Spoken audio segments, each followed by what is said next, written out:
हजूमी तशद्दुद के नतीजे में कत्ल हुए पहलू खान को राजस्थान पुलिस ने मुलजिम बना दिया है। पहलू खान के खिलाफ राजस्थान पुलिस ने चार्जशीट दाखिल की है।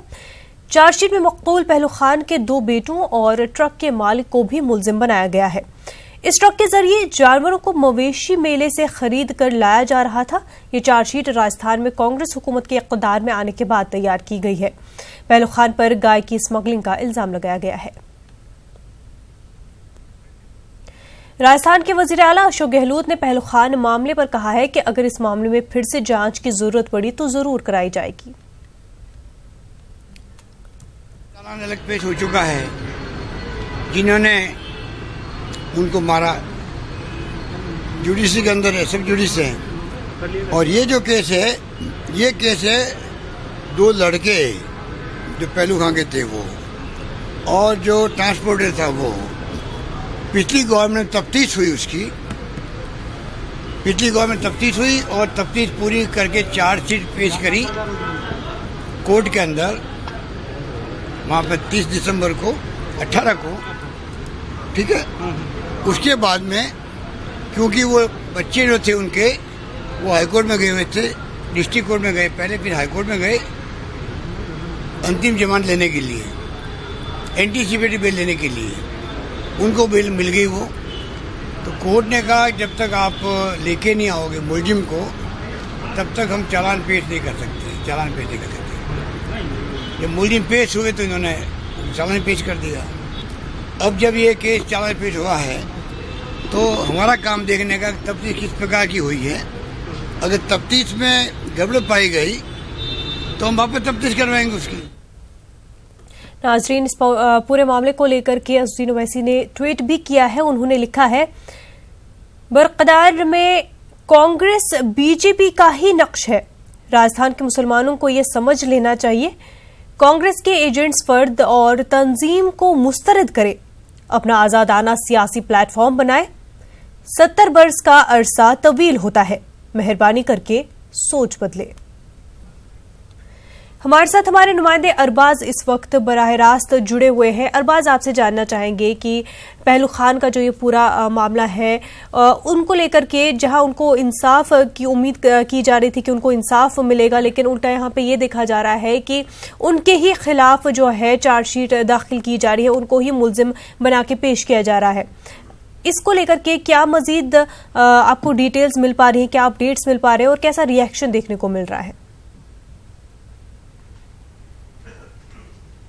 देखिए, ये पूरा मामला जब से सामने आया है, इसको सामने आने के बाद में जिस तरीके से जो फैमिली है पहलू खान की वो काफ़ी दहशत में है। उनसे बातचीत हमने करने की कोशिश की, वो लोग कॉल्स पिक नहीं कर रहे हैं। ख़ासतौर पर वो तंजीमें कि जो लंबे अरसे से एहतजाज कर रही थी, अदालती लड़ाई लड़ रही थी पूरे मामले में, वो काफ़ी नाराज़ है। उनका कहना है कि जब बीजेपी गवर्नमेंट के अंदर जिस तरीके से चार्जशीट पेश की गई, एविडेंस कलेक्शन को लेकर के सवालिया निशान उन्होंने उठाए, पुलिस के रवैये को लेकर के उन्होंने सवालिया निशान उठाए, वो तमाम चीज़ें अगर कांग्रेस की गवर्नमेंट में भी दोहराई जाती हैं और एज इट इज पूरी रिपोर्ट को पेश कर दिया जाता है, जैसे कि 31 दिसंबर 2018 को तैयार की गई थी, वही 29 मई 2019 को बहरोड़ के कोर्ट में पेश कर दी जाती है। और कहा जाता है कि जो पहलू खान है वो गो तस्कर था, उसके जो दोनों बेटे हैं और जो ट्रक पिकअप जो कि इस पूरी मामले में जो जिसमें गाय ले जाई जा रही थी उसमें वो पिकअप ड्राइवर भी इंक्लूड था। तो फोकस इस चीज पे है कि तस्करी के जुर्म को लेकर के जैसे तफ्तीश की जा रही हो, यहाँ किसी के कत्ल को लेकर के कोई बातचीत नहीं की जा रही, मॉब लिंचिंग के मामले को लेकर के कोई यहाँ पर सुगबुगाहट नहीं है। ऐसा नजरिया अख्तियार किया जा रहा है जैसे कि पूरा मामला ही गो तस्करी पर फोकस करके आगे बढ़ाया जा रहा हो। अब जब राजस्थान के सीएम अशोक गहलोत ने एक बड़ा बयान इस पूरे मामले में दिया है कि वो फिर से तफ्तीश कराएंगे अगर जरूरत पड़ी, लेकिन बड़ा सवाल यह है कि वहां पर मौके पर एविडेंस कलेक्शन कहां से किया जाएगा, पुलिस के रवैये का क्या किया जाएगा, जिस तरीके से फैमिली उसकी डरी हुई है, दहशत में है, उसके लिए क्या किया जाएगा। इन तमाम सवालों का जवाब अभी जानना बाकी है। लेकिन वो तमाम तंजीमें जो इस पूरे मामले में लंबे अरसे से कानूनी लड़ाई लड़ रही थी, वो एक बार फिर से मैदान पर आने को तैयार हैं, सड़कों पर आने को तैयार हैं, अदालत में जाने को तैयार हैं। जी मुनज़्ज़र अरबाज, ये कितना जो अभी इनके पहलू खान के खिलाफ ये मुकदमा दर्ज किया गया है, ये कितना ज्यादा खतरनाक साबित हो सकता है? क्योंकि हमने देखा है कि मॉब लिंचिंग के वाकया जो है उनमें कोई कमी नहीं आ रही है, बल्कि और होते जा रहे हैं। तो अगर इस तरह से जो पूरा ही रुख बदल दिया जा रहा है इन केसेस को लेकर के, जहां पर जिसके साथ ये पूरा जुल्म हुआ है उसी को मुल्जिम बना दिया जाए। इससे दूसरे केसेस पे भी मतलब कैसा असर पड़ता है, क्या शय मिलती है उन शरपसंदों को जो ये ऐसे काम अंजाम देते हैं, क्योंकि एक तरह से पुलिस जो है साथ दे रही है उन लोगों का। देखिए, जिस तरह के हालात हैं राजस्थान में, जब लगातार एक के बाद एक तमाम मामले सामने आए, सबसे पहले पहलू खां का आया था, उसके बाद उमर का मामला सामने आया, फिर रकबर का एक मामला था लिंचिंग का। ये तीनों मामले एक के बाद एक इसी वजह से सामने आए थे क्योंकि ऐसे शरपसंद लोगों का हौसला बुलंद हो रहा था, उनके खिलाफ कोई कानूनी कार्रवाई नहीं की जा रही थी, उन्हें शिक्षों के पीछे नहीं डाला जा रहा था कि इंसान को दरिंदगी से नोच करके जिस तरीके से आप मार रहे हैं वो गलत है। किसी भी तरह के जुर्म को लेकर के अगर आपका सवाल है तो आप कानूनन उसके ऊपर कार्रवाई कीजिए, अदालत के जरिए उस पर कार्रवाई कीजिए, पुलिस में उसके लिए या उसके खिलाफ एफआईआर दर्ज कराइए, फिर जाकर के जो कानूनी कार्रवाई होती है उसमें इंसाफ होगा। लेकिन वो इंसाफ खुद के हाथ से करना पसंद करते थे, वही हुआ पहलू खां के मामले में। अब जब 1 अप्रैल 2017 से लेकर के आज आप देखिए जिस तरीके से 29 जून 2019 हो चुकी है और इंसाफ सिफर है, और जो उसकी फैमिली है वो अभी भी दहशत में है, और जो चार्जशीट खुल करके सामने आ रही है उसमें आप देख सकते हैं कि अभी भी सवाल उन्हीं लोगों पर उठाया जा रहा है जो कि विक्टिम थे एक्चुअली इस पूरे मामले के अंदर। लेकिन जो लोग करने वाले थे वो वीडियो कहां गया, जिस वीडियो के अंदर बुरी तरीके से पहलू खां को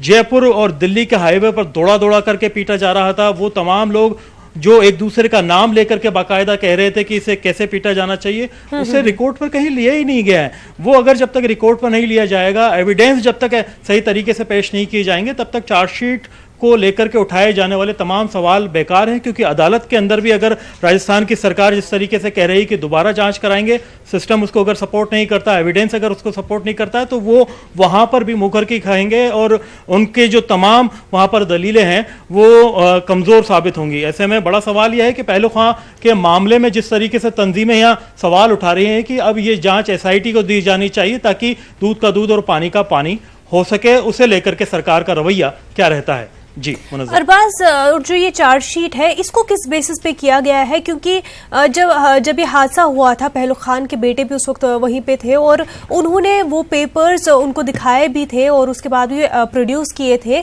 जिससे ये साबित हो जाता कि वो कोई स्मगलिंग नहीं कर रहे थे। तो फिर जो है पुलिस किन बेसिस पे ये इल्जाम लगा रही है और उन्होंने इस चार्जशीट में क्या सबूत ऐसे पेश किए या क्या बेसिस उन्होंने प्रोड्यूस किए हैं? देखिए, जिस तरह से चार्जशीट को तैयार किया गया है, पहले भी जो सवालात थे पुलिस के रवैये पर और उसके कारगुजारी पर उठाए गए थे कि वो उन तमाम चीज़ों पर ध्यान ही नहीं दे रहे हैं जहां पर इस पूरे मामले में ध्यान दिया जाना चाहिए था। मसलन जिस तरीके से जो वो कागजात की बातचीत की गई थी, वो जैसे ही पहलू खान ने उन तमाम लोगों को दिखाए कि मैं ये जो गाय है खरीद करके लाया हूं और डेयरी के अपने काम के लिए इसे आगे काम में लेना चाहता हूं, गाय के 3 बछड़े भी उनके साथ में मौजूद थे, क्योंकि अगर वो स्लॉटरिंग के लिए उसे ले जा रहे होते तो वो इस तरह की गाय नहीं होती जो कि दुधारू होती, उसके साथ में बच्चे होते। उसके कागजात उसने पेश किए जिसे तुरंत फाड़ दिया गया। उन तमाम कागजात की एक कॉपी जयपुर हटवाड़े में भी मौजूद थी। अगर वो चाहते तो वहां से उनकी कॉपीज वो रिकवर कर सकते थे, वो उन वीडियोज को ढंग से रिकवर कर सकते थे जहां ये पूरा मामला पेश हुआ, जिन लोगों ने ये वीडियो बनाए। तो ऐसे में अगर पुलिस जिस तरीके से सही अगर देखा जाए संत में अगर काम करती तो वो एविडेंस आसानी से प्रोड्यूस किए जा सकते थे। लेकिन अभी भी उन एविडेंस पर काम करने के बजाय फोकस वही है, क्योंकि जैसा कि बताया जा रहा है कि जो पहलू खां की फैमिली है जिसमें इरशाद भी शामिल है, आरिफ भी उनका एक बेटा है वो शामिल है, वो दोनों लोग दहशत में। अब अदालत में जाने में और वहां तक पहुंचने में उन्हें इस बात का डर लगता है कि कहीं हमें ही इस पूरे मामले में अपराधी साबित करके जो है जुर्म हमारे खिलाफ ही साबित ना हो जाए और हमें ही सजा नहीं हो जाए। ऐसे में हमने भी कई बार अभी उनसे 2-3 बार कॉल लगा करके बातचीत करने की कोशिश की, लेकिन वो कॉल नहीं ले रहे हैं। फिलहाल उनके वकीलों से बातचीत हुई है हमारी, जो कि इस पूरे मामले में कानूनी लड़ाई को आगे बढ़ाने की तैयारी कर रहे हैं। अरबाज, और जिस तरह से इस पूरे मामले को सियासी रंग भी दिया जा रहा है, सियासत काफी ज्यादा इस पर हो रही है, क्योंकि कुछ कह रहे हैं कि कांग्रेस के इक़्तिदार में आने के बाद जो है ये चार्जशीट दाखिल किया गया है। कांग्रेस का कहना है कि जब रियासत में बीजेपी की हुकूमत थी तब ये पूरा मामला हुआ था, तब ये जांच हुई थी। तो एक तरह से बस इल्जाम जो है एक दूसरे पर लगाए जा रहे हैं, लेकिन जो एक सही जांच होनी चाहिए थी, जो सही स्टेप्स लेने चाहिए थे, वो कोई भी नहीं ले रहा है।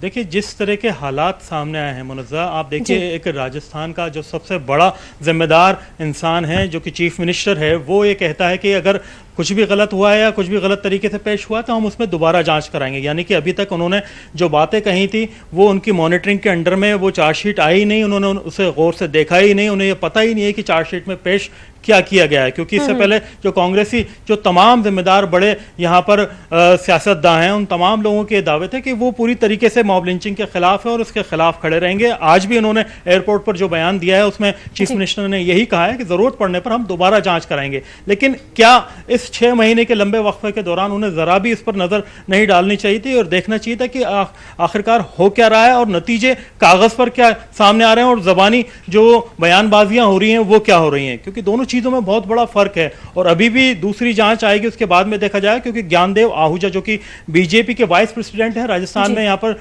उसके पूरे स्ट्रक्चर में वो काफी वहां पर एक्टिव रहे और पहले भी काफी बयानबाजियां की। उन्होंने इस चीज को लेकर के एक बड़ा बयान ये दिया है कि जो कांग्रेस है इस पूरे मामले में क्रेडिट लेने की कोशिश न करे, कि चार्जशीट में उन्होंने जो जिम्मेदार लोग हैं उनके खिलाफ जो उसकी फैमिली को अक्यूज बनाया है वो इस बात को लेकर के बयानबाजी कर रहे हैं कि ये चार्जशीट पहले ही बीजेपी के कार्यकाल में तैयार कर ली गई थी और बीजेपी ने ही इसमें उसकी फैमिली के जो मेंबर को है अक्यूज बनाया था। अब यहाँ पर एक क्रेडिट की अलग दौड़ शुरू हो चुकी है। दूसरी तरफ असदुद्दीन ओवैसी का बयान हम सब ने देखा है। फिलहाल अब जो राजस्थान में मॉब लिंचिंग के जो विक्टिम्स हैं उनके खिलाफ रवैया क्या रहता है सरकार का, ये उसके अगले कदम से पता चलेगा।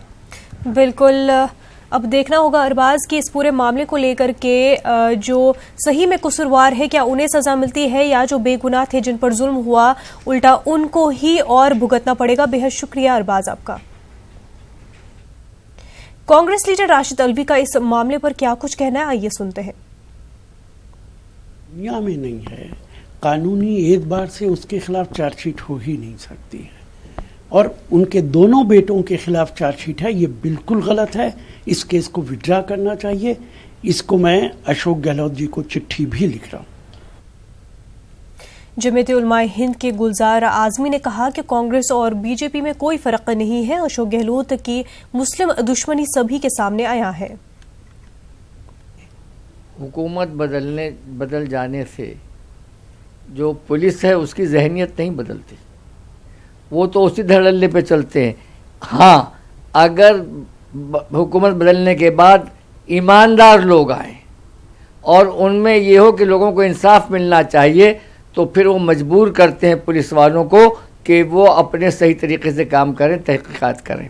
लेकिन गहलोत साहब का तो पुराना रिकॉर्ड है, इन्होंने तो बहुत कुछ किया मुसलमानों के साथ। इनसे क्या तवक्को रखी जाए कि वो मुसलमानों को इंसाफ दिलाएंगे और फिर वो अपनी कुर्सी बचाएं या मुसलमानों के मसाइल को हल करने की कोशिश करें। एक बड़ा सवाल है उनके सामने। लेकिन को आप कुछ भी कर लीजिए, एक वक्त आएगा कि इस मुल्क के अक़लियत को, मुसलमानों को, दलितों को इंसाफ मिलकर रहेगा, चाहे मजबूरन इनको करना पड़े, लेकिन इनको करना पड़ेगा।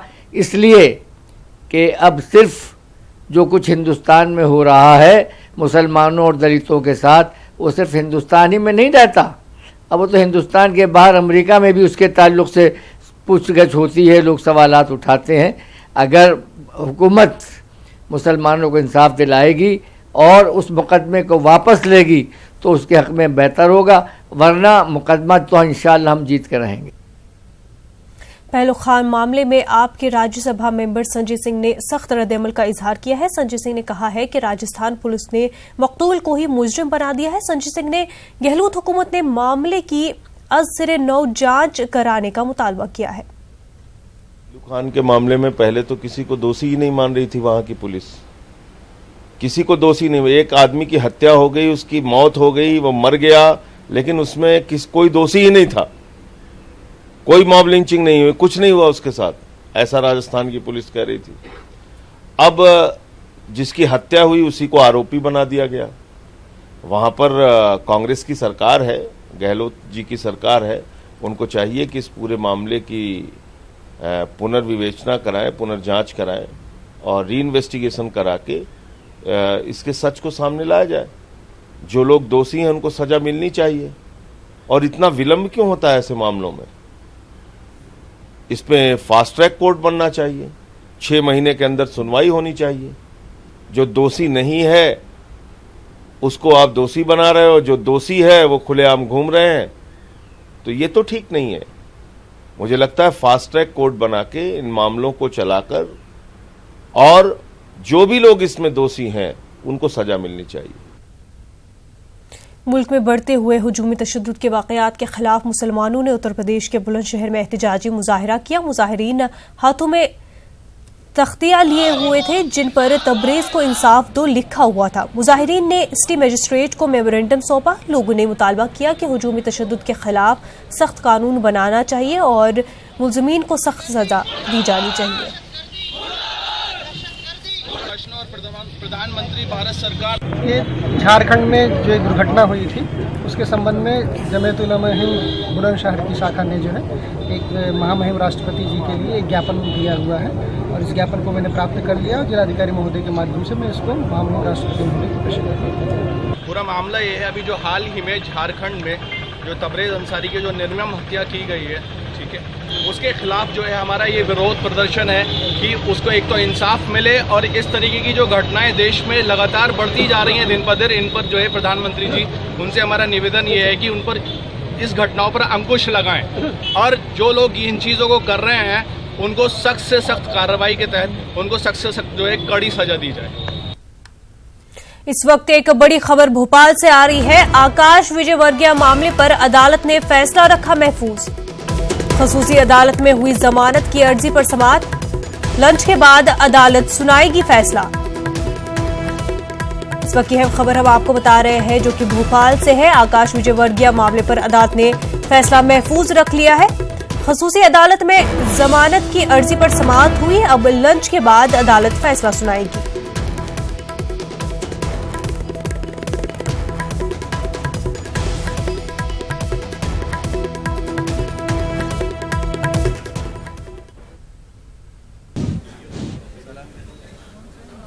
हेलो, हाँ,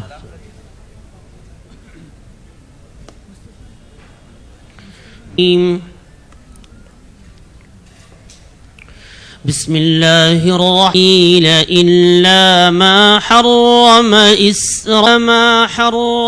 इस्रा कुल फअतू बित्तौराति फत्लूहा फमन इफ्तरा अला अल्लाह बअद ज़ालिक फउलाइक हुम कुल सदक़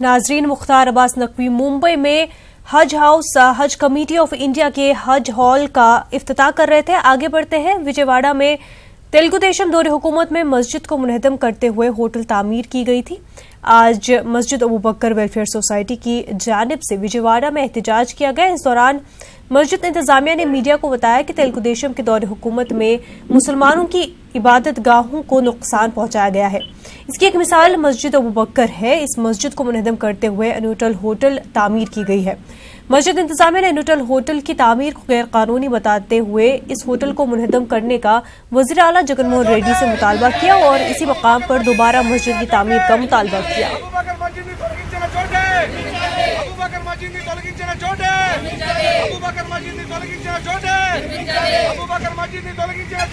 हमारे साथ हमारे नुमाइंदे इसहाक इस वक्त जुड़े हुए हैं। इसहाक, ये पूरा मामला क्या है? आंध्र प्रदेश में जब गवर्नमेंट चेंज हुई इसके बाद ये अबू बकर मस्जिद का मामला भी बाहर आया। जब 2016 मई में टीडीपी गवर्नमेंट में जब ये मस्जिद गिराया गया था, ये इनोवा होटल जो है ना उसको आउटर रिंग रोड के बाजू में जाने के वास्ते रास्ता देने के वो होटल बचाने के वास्ते मस्जिद को गिराया गया।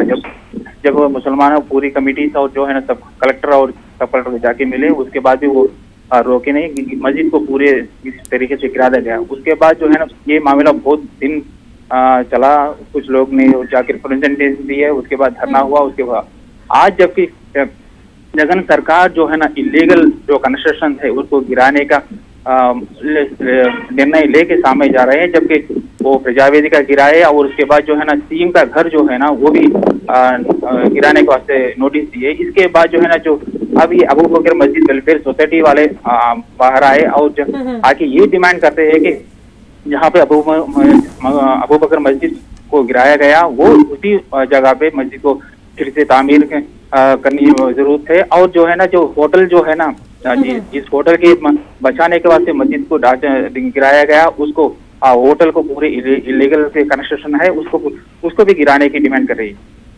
तो इसहाक का क्या इस पूरे मामले को लेकर के इंतजामिया की तरफ से कोई रद्द-ए-अमल सामने आया है? लगभग 10 दिन से ये मामला चल रहा है।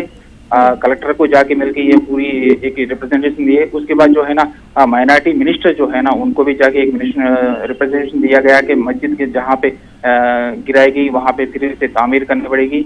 एक बार ये मस्जिद है जो है ना वो एक बार तामीर करने के बाद वहाँ पे कंपलसरी मस्जिद रहना ही मुनासिब खुल के उन लोगों बोले। उसको जो मिनिस्टर जो है ना वो भी रिप्रेजेंटेशन जगन को फॉरवर्ड करते वो बोले।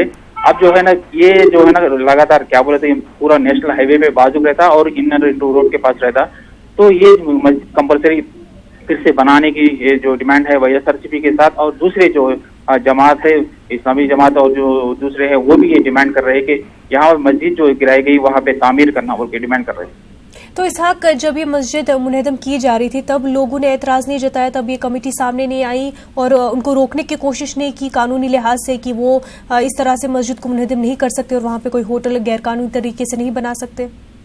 जब मस्जिद गिराया गया था तब एक 10 दिन पूरा धरना कार्यक्रम और पूरा जो रात दिन और रात को भी वहाँ पे बैठ के पूरे धरना किए, मगर क्या बोले तो पुलिस प्रोटेक्शन पूरा। अब जो कलेक्टर जब है बाबू थे उन्होंने बोला कि मस्जिद को हम नहीं गिराएंगे बोल के, मगर रातों रात 2-3 बजे आगे पूरे बुलडोजर से मस्जिद को गिराया गया। उसके बाद जो है ना पूरा ये यहाँ पे आंदोलन भी हुआ और मगर जब टीडीपी सरकार के वक्त में जो होटल है होटल वो एक टीडीपी लीडर की होटल है, इसलिए जब गवर्नमेंट ने कुछ एक्शन नहीं लिया होटल को बचाने के वास्ते और होटल को रास्ता देने के वास्ते पूरी मस्जिद को गिराया गया। अब जबकि हो टीडीपी लीडर्स को जो YSRCP के गवर्नमेंट टारगेट कर रही है, तो अब ये मामला जो है ना YSRCP के लीडर्स और जो अब ये अबू बकर मस्जिद जो वेलफेयर सोसाइटी है वो भी ये मामला लेके बाहर आए कि अब ये अच्छा समय है कि हम जाके मिलके आप ये मस्जिद को तामीर करने और ये होटल को गिराने के वास्ते करेंगे। तमाम तफसीलात के लिए हैदराबाद के मुफख्खम जा इंजीनियरिंग कॉलेज में ग्रेजुएशन डे तकरीब मुनक्किद हुई। तकरीब में नायब सदर जमहूरिया वेंकैया नायडू मेहमान खसूसी की हैसियत से शिरकत की। उन्होंने नायब सदर जमहूरिया ने उर्दू में ट्वीट करके तलबा और तालिबात को मुबारकबाद दी। अपने खिताब के दौरान नायब सदर जमहूरिया ने कहा कि हमारा मुल्क कई तहजीबों का गहवारा है जहाँ पर ख़वातीन को बराबर के हकूक़ हासिल है। इस तकरीब में तेलंगाना के वज़ीर दाखिला महमूद अली भी मौजूद थे। एंड मोरओवर और परंपरा है भारत का आदिकाल से वेद काल से पुराने काल से हमारा परंपरा है महिलाओं को महत्व देना। देश का नाम कहते कोई भारत माता कहते, भारत पिता कहते नहीं है ना हम लोग, motherland not father's land. कानून बनाने से समस्या का समाधान नहीं होगा। कानून जरूरत है पर कानून के साथ ही साथ मानसिक परिवर्तन भी, सामाजिक परिवर्तन भी बहुत जरूरी है। इसलिए जब सदन में चर्चा हो रही थी निर्भया प्रकरण को लेकर, हमारे देश में एक कमजोरी है, कोई भी समस्या हो गया तुरंत लोग एक साथ नया कानून लाओ, नया इतना कानून है भाई, वो कानून को ठीक तरह से अमल करे तो काम हो जाता। इसलिए मैंने पार्लियामेंट में at the time I told when they are talking of a new legislation, I told them what is required is not a new bill, though I am not opposed to the bill. I said, what is required is not a new bill, what is required is political will, administrative skill, then go for the kill of the social evil. Bulletin में फिलहाल इतना ही। आदाब।